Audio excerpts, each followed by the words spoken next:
absolutely. Yeah, delighted. Okay, so I'm going to start off with a question about the Boston Marathon on Monday. All right. So it was a tragic event, and you actually received a doctorate in religion from Harvard University, and you spent time teaching in the Boston area. So what was your reaction to the events that happened on Monday? Oh, I was pretty shocked. I mean, like the whole country, you'd say, this is a lovely sport event. I used to go to the top over by Boston College where Heartbreak Hill, you reach the top of the hill. When I was in doctoral studies, I went over there just to see the race run. And from that hill, it's downhill all the way into Boston to that finish line where these bombs went off. It's a great event, and you say, really, you want to set bombs off to cause that kind of death and destruction? It was really shocking. I was pretty, it's hard to believe the news, and you feel terrible for the victims. In any case,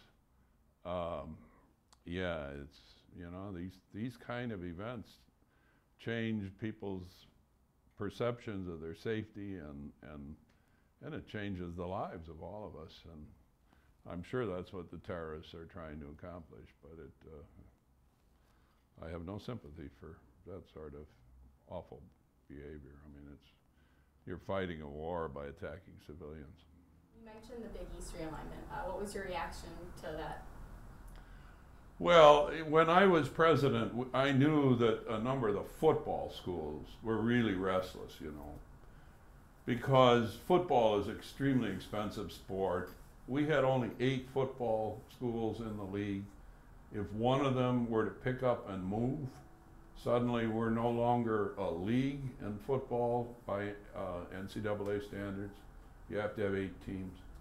And I thought the right move in that context was what they did, to have the basketball schools leave as a group and form a basketball conference only, which is, I think our Marquette's AD said recently, this will give us a lot more stability, because you've got schools that are committed to playing basketball. You don't have this great challenge that you have on the football side. I think it'll work out well, and I think they'll end up with 10 or 12 schools, all of whom are focused. Their big sport is basketball, and I think we'll probably get better and better in the process. We're going to get better money, apparently, from the TV contract. A new pope was also recently elected. Oh, yeah. Yeah. Maybe you've heard about it. Yeah, I was in Kenya, in Africa, when this news broke. That was a pretty amazing moment. I thought, really? A Jesuit? You got to be kidding.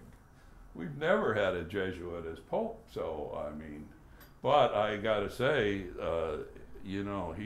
he's personable. He's got a pastoral heart. He loves people, and he cares deeply about the poor. So, and in the early go, he's made a largely very positive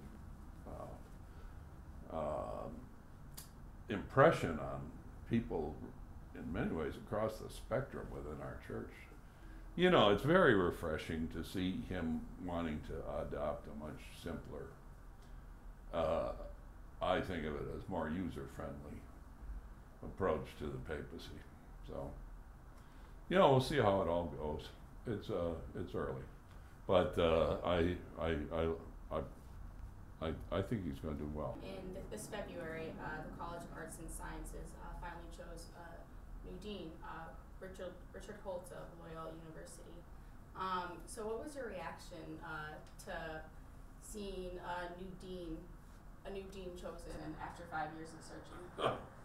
Well, it had been 15 years. We were never able to complete. I mean, make of it what you will, and everybody agrees that one of the toughest searches you do in university or college is a dean of arts and sciences. There's varying reasons.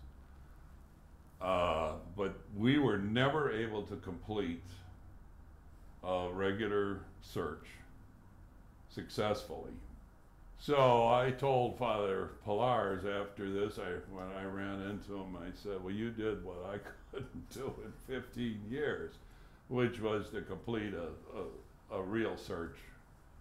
And they ended, I think, with several good candidates. So it was a very good thing. I mean, I was glad to see it happen.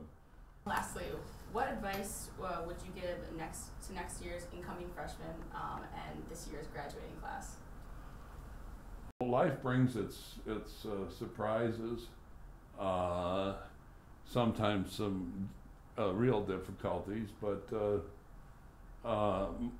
most of the time I think life brings good things, and you will be surprised by what you're going to do and accomplish in your lifetime.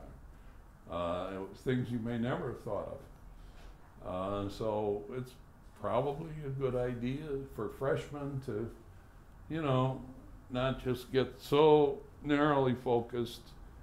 And that's one of the reasons we have this core curriculum and all the rest, is that you're open to, you're more flexible of mind, I guess. And for seniors, the first job may not be, exactly what you want, but it may lead you to things that you will really, that will open doors,